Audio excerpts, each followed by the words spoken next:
Welcome to Digital Asset News. Take top stories in cryptocurrency digital assets and break them down to bite-sized pieces. Today, we got a lot of bullish stuff to talk about. First up, Twitch director Shaan Puri moves a quarter of his net worth into Bitcoin to front-run wave of institutional capital. Is this guy a genius or is he falling victim to FOMO? Also, Plan B from the stock to flow ratio says Bitcoin is going to enter an enormous bull run year in 2021 and outlines his price targets and biggest risk to Bitcoin. And here's a hint, it's at 300,000. And we'll go over those two bullish articles, but first I just want to say thanks to everybody who has delegated to the DNews Cardano stake pool. We're almost come up at 7 million, so not too shabby in 5 days. I just want to say thanks to everybody. Just so you know, once we hit 63 million, that means it'll be saturated and we can't do any more. It'll look something like this. This is ADLT2 pool, and once you go above 63 million, you get saturated and you start to lose rewards. So before that happens, we'll let everybody know. If you're still interested in delegating your Cardano to the stake pool, made a very simple web page, which I will link in the description below. Looks something like this. And when you're on the page at the very top, all you have to do is just click on wallets, or you can just scroll down, whichever you want to do. And then there's a video right here, about 13 minutes, and I show you how to stake with Daedalus, Yoroi, or ADA Lite wallet. So first, let's get into what's going on in the market. So today it is Sunday, December 13th, and it is around 1 p.m. El Paso, Texas time. And things are up. Usually that's not how it goes on Sunday. Usually we take a dip on Sunday, almost every Sundays, but here we are, 2.5% up, and we're at 20,000 for Bitcoin. 5% for Ethereum. We're almost going to break that $600 barrier. I like that. XRP, watch out, 50 cents above. Actually, I'm sorry, almost 52 cents. Wow. 3% up. Oh, amazing. Tether's Tether, nobody cares. Litecoin is up pretty big, 8%. And again, they're part of that PayPal quadrant, which is Bitcoin, Bitcoin Cash, Ethereum, and Litecoin, so they're going to do well for the entire year moving forward. Chainlink up 7.9. Wow, what are you, $13? Bitcoin Cash making a run up to 78. A lot of good things are going on with Bitcoin Cash. I'm trying to get the director of Bitcoin.com to come on here, Danish. Hopefully he's not too busy. He can come on. Cardano, wow, hey, Cardano up 15 cents, is pretty good. 4.2 for Polkadot, Binance Coin, and Stellar. Wow, Stellar's making money moves. Look at that, almost 10%. I like to see that. Bitcoin SV, 2.7. Yeah, sure. EOS, I don't even know why. Honestly, between us, I don't know why EOS is here. I don't get it. NEM 1, Bitcoin Cash, whatever else. Okay, not really that big. So let's take a look at what it would be as we take a look at switching from USD to Bitcoin. How would we have fared if we would have invested into altcoins? And guess what? We would have been up 2.5% on Ethereum, 0.6 for XRP, 5% for Litecoin. That's pretty big. 5% for Chainlink, Cardano, Binance Coin, almost everything. If you would have invested in anything outside of Bitcoin, you would have been up pretty good. And this isn't usually the case all the time, and only time will actually tell who is the genius who decided to pick that low cap gem that had 1000x or whatever else it is, or if it just would have been better just to go all in on Bitcoin. That is the real story, and that will be determined in the future. So speaking of the future, I want to talk to you about this article. This right here. This was pretty fascinating to me. Twitch director Shaan Puri, I hope I'm saying his name right, but Twitch.com, if you don't know, it was acquired in 2014 with Google for a measly $1 billion. And the gaming platform, social network, continues to break its own high scores. Twitch boasts a valuation of about $3.79 billion. So this guy, director of Twitch, I'm not sure if he was involved in that acquisition back in 2014, but chances to say he's probably got a good amount of money. I don't know how much it is, but it looks pretty good. But this guy says, hey, I am going to put a quarter of my net worth into Bitcoin. A quarter. And I mean, I'm pretty bullish on Bitcoin, but I don't got a quarter in Bitcoin. I just don't. But I mean, that's pretty amazing just to go, you know what? I think it's going to happen. And he did it. And here's his reasoning. He says, I think it's a rare opportunity to front run a wave of institutional capital that will come into Bitcoin in the next 2 years. And you know, he's got to be right. I mean, look at Grayscale. I mean, they're buying up things left and right like nobody's business. And then MicroStrategy, don't even get me started about that. I mean, that guy, Saylor, has convinced everybody Bitcoin is the next big play. And then we got Square, and we got Galaxy Digital, and you got, I mean, even like the big players on TV or the investment legends like Paul Tudor Jones and Duncan Miller and all those guys. I mean, they're all saying the same thing. we want Bitcoin. So what he's saying here is like, I want to get ahead of it because these institutions can't move that fast to buy these things, and I want to be that before it all gets in. On top of the fact that also PayPal apparently is buying up like almost 70% of the new Bitcoin. That's a lot. So this was a pretty good play. But the question was, he just said 25%, and then they're like, 25% of what? Your whole whatever? And so with his initial tweet, he said 25%, and then a user asked him if it referred to his entire net worth. And Puri replied, yup. That's a ballsy move. So this is what he said. People think this time it hits 20K is just like last time, but it's not for many reasons. And he goes into some other things, and it kind of gets a little bit dull here, but that is really the truth. This 20K magical number, people are starting to, they actually put comments in. They say, you know what, Rob, I think it's going to be like last time. It's going to go to 20K, and then it's going to drop all the way down to 4K, like it did, or 5K, like it did before in 2017, 2018. And that's not the case. You have to remember, back in 2017, which I was there, I actually went through that whole process. You have to realize that it was just based on a lot of FOMO, and there was no ground really put down.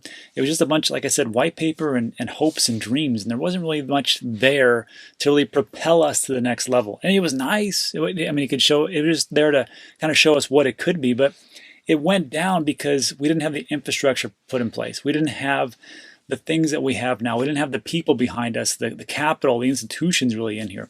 And this is how it is. So when people say, well, it's going to crash back down, I mean, not only is it different than that time frame, and this is just a quick little snippet of time from really the beginning of 2013 all the way to 2020, you can just see how it was pretty flat. But to really delve into the details, we have to take a look at the halving. And when we take a look at the halving, because people say, oh, it's just going to go up and then come back down just like it's done before. But you have to understand, we are in a whole new halving. So when this all happened, the very first halving, because Bitcoin was around 2009, right? So in 2012, it had the halving. And then about a year later, it hit an all-time high. And of course, it corrected, right? And then we had this beautiful, when I came around, in 2017, it just hit this all-time high, and then it came back down. And what I think it is, I truly believe it, this is what's going on, is that we are right here, right just like in 2016, and right just like in early 2012, late 2011, where there was just a bunch of, there's a big dip here, but a lot of sideways action right here, right? A lot of sideways action right here, right? And then again, we had a big drop and this and that, and then we had a lot of sideways action where people were just like, whatever. So you have to understand that even if we go all the way back up to 20,000, just look at the very first one. Because when it hits, let's see, let me break down even more. The all-time high, which was in 2013, the first halving was in 2012, November. Took about a year. And then the price itself was about $1,000. Here's the reward era, the all-time high. And the price was $12. So it went from $12 to $1,000. So we take a look at this. That's pretty high. To them, back then, I wasn't around then. I don't know if you were, but it was probably mind-blowing. They're like, that can't last. And of course it didn't. So it went back down. But it never went back down to $12. That's the thing. That's the thing you have to remember. No, it didn't hit $1,000, just stayed $1,000. It took a little while. But it just moved sideways at around $400, $500, which was about half the price. Wasn't that about what it was for Bitcoin? Around 9, 10, 11, 12, somewhere around there for the longest time. And then we jump back up. So the same thing here. So 20,000, it went down to about 10 or 11, 12. And now we're back up to 20. So we're kind of like from this point to this point, somewhere around here, I guess, actually, we're about the same price, $1,000. Well, now it would be 10 or 12,000. So as time moves forward, we're going to start to do this part right here, because I believe we're in 2016 again. It all just repeats in a big cycle. And the big difference, though, is that it's just not a bunch of retail, because back down here, it was just a bunch of anarchists and libertarians. They're like, you know what? Down with the system. And Bitcoin's the best thing of all time. And then, of course, retail picked it up and go, you know what? We'll take it from here. And they did pretty well. And now what's happening is that you still have anarchists. You still have libertarians, you still have retail. They're all three there. But now we got a fourth member, and they're called institutions. And those are the ones that are going to blast us way above this 20K, which is, I think, is just like going to be a sideways channel for a little bit. And to help me clarify that point, I'm going to move on to the very next article where it talks about Plan B. He's the one for the stock to flow ratio. It says Bitcoin's going to enter this big, huge bull run in 2021, which is the exact same thing I've been saying like for the last, since I started this actual channel. I've always said 2021 is going to be a very big year. That's when it actually has to go. And that just is what, history is repeating itself as far as like the halvings from 1, 2, and 3. And here we are. So this article, I think, is real big. So let's just move down here. And the reason why I want to do this, because I want to make sure that everybody just knows exactly where we were and where we are going. You don't know where you're going until you know where you've been. So when people talk to me, they're like, Rob, I think it's going to be the same thing. It's not. It's not. So this is what Plan B says. This is a little piece snippet that he had talked about in one of the interview. He says, if you look at the trajectory of what we had the last 10 years, where it could go to the level of gold and real estate, then I expect Bitcoin to do another 10x or 20x. It will go north of 100,000. And that is my prediction. My prediction is by the end of 2021, it'll be around 150,000.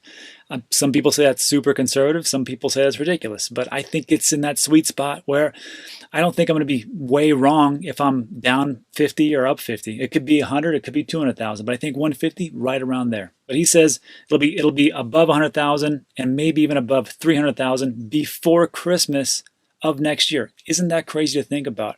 Well, yeah, it's like super crazy, but remember this? It was $12 to $1,000. Do you think that wasn't crazy? That was unbelievable back then. So when he starts talking about this, we're like, that could never happen. It already happened. It happened before. It could happen again.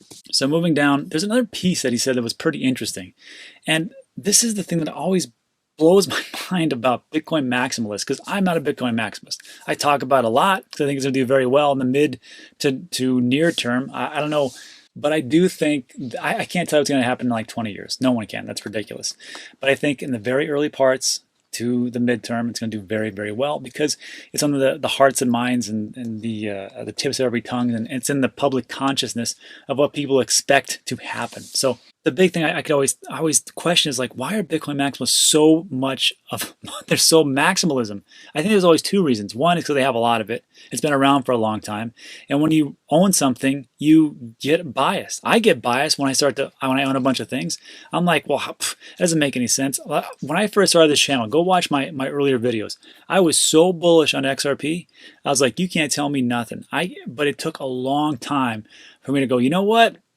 There might be a couple of cracks there. Not for sure. And then, of course, here we are. Not that it's not going to do well. I'm just saying I don't think it's going to be like the number one crypto anytime soon. But this is what he says. And this is what I think most of these maximalists thinks. They think this. He says, I think it's a winner-take-all game. I think that lots of the confusion there comes from the fact that some people see Bitcoin and other coins as products or companies. You can have multiple products, and some products will win, and the other products will lose, or multiple companies can coexist together. That's very logical. But Bitcoin is not a company. It's a protocol. It's a protocol, and of course, you can only have one protocol, especially a money protocol. In my eyes, it doesn't make sense to have, in 2020 and beyond, multiple currencies. And that's the big thing. That's why in this channel, I always say cryptocurrencies and digital assets, because when people say cryptocurrencies, they just think of currencies that are on the blockchain. So to me, yes, it only makes sense. You could have like one, maybe two currencies, right? But in all reality, you only need one currency. You only need one world reserve currency. You only need one currency that everybody can interact with and actually use and just, be the best thing. But that's just it. Like things like VeChain and Theta and those types of projects and Cardano, they're not currencies. They are also a protocol, and you can build so many things on top of them. They can do such different aspects than Bitcoin can.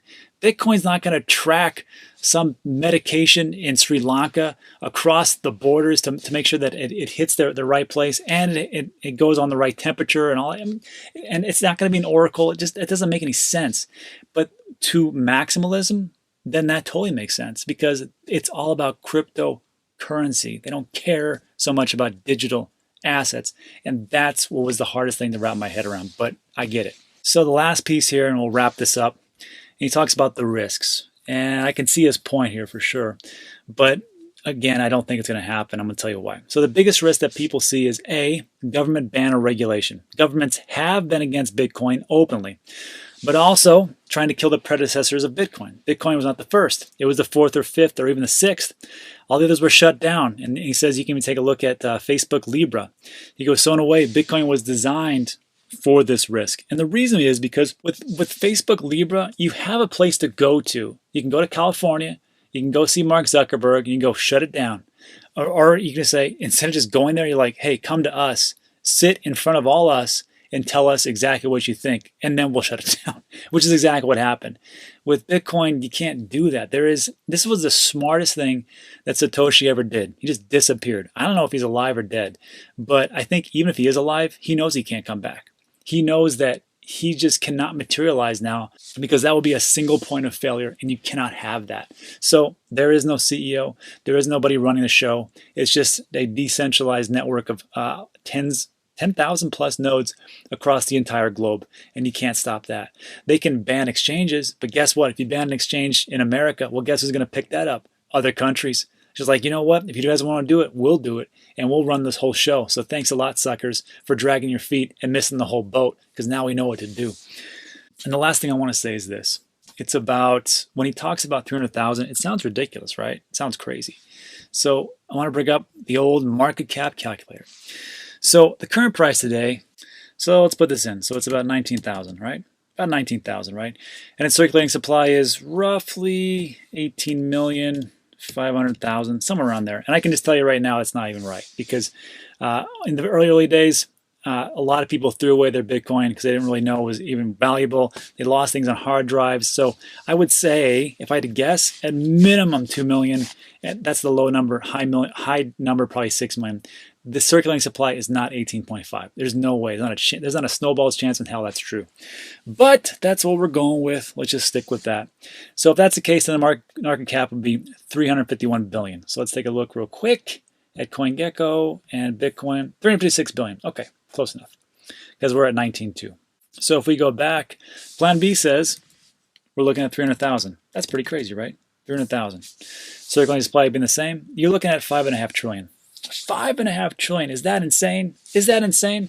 Well, let me remind you, here's the market cap of gold. It's at a whopping 11 trillion. And that to me is worthless. I mean, I own gold, silver, and Bitcoin, and gold's not going away. But 11 trillion, that's kind of high. So if we just get, I don't know, 10%. So we're looking at what? Over a trillion? All right. What about if we grab into some tokenization of stock markets? What if we get into actual currency? Well, just the money supply itself is 95 trillion and growing rapidly. And then here's debt. Let's say we do something. How about with real estate? 288 trillion. What about, I don't really care about the rest of this stuff. How about derivatives? How about futures, options, and swaps?